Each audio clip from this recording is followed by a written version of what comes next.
Ôi ấm hầu. Mà quả bình mà lóng chiếc à quả bình mà quả mọi kia lại à Thì kéo luôn mà chị đúng rồi. cười cười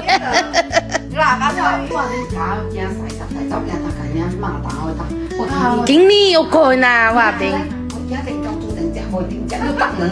đã mà quả mình cái mà rồi rồi à quả bình rồi có này à mà lứa thôi mà ý chỉ có lứa thôi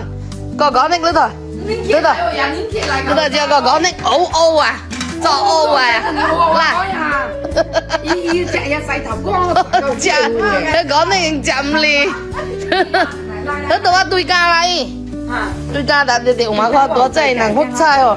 à mà năng gió mà gió lại chặt ta năng gió nè hả môi